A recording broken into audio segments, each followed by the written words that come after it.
Hello, good morning po sa ating lahat mga kababayan, Luzon, Visayas at Mindanao. Dito po tayo ngayon sa San Rafael, Bulacan. Pagka Wednesday po, ganito po ang kalagayan.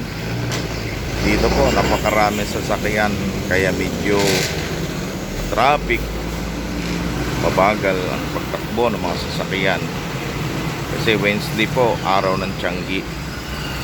Kaya matraffic po, punuan po, haba na ng traffic hanggang maasim na, nangangasim na sikmura ng mga tao sa gutom dahil sa traffic. Kaya yan, nakisingit na si kuya sa gitna, mabutit pinagbigyan. Si ate ang lakas ng loob, naglalakad sa gitna ng kalsada, aba, walang kinatatakutan kahit malalaking truck, hindi nadaan sa laki ng katawan. Yun mga kababayan, oh, grabe traffic, oh, mahirap tumuwid, mahirap tumuwid sa gitna, baka traffic. Ayan, oh, siksikan talaga, pati yung nagta-traffic inahirapan. Oh, yan, oh. Yan, mabutit kapag ang driver mabait, pinagbibigyan para makadaan. Ayan, oh, ang lusot. Sige, pasok. Oh, grabe, oh. Yo, nakapasok. Yo, pasok. Ayan. Ayan, nakapasok din. Oh, go, go, go. Ayan, oh. Susuban.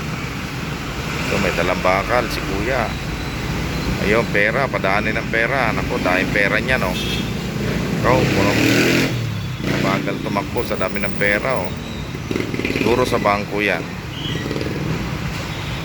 Naku, sa bangko pala yan.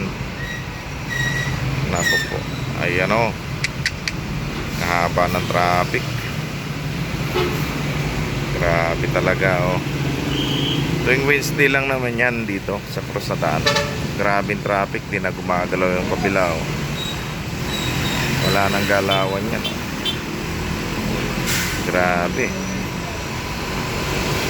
Kaya pag Wednesday, nako, magtiis ka talaga pag ikay napadaan dito. Magtiis ka talaga sa traffic.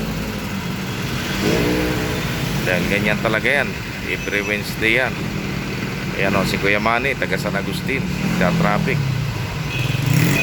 Mabuting, mabait yan, mabuting tao yan. Ang gara ng kotse, o, maliit na owner, o. O, cute, ah. Ayan, umusad na. Umusad na po yung mga truck na malalaki.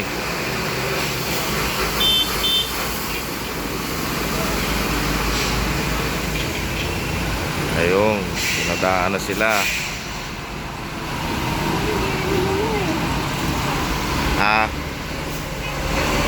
Salamat sa inyong panonood sa video. God bless us all po. Ingat po kayo sa inyong biyahe lahat. Bye bye.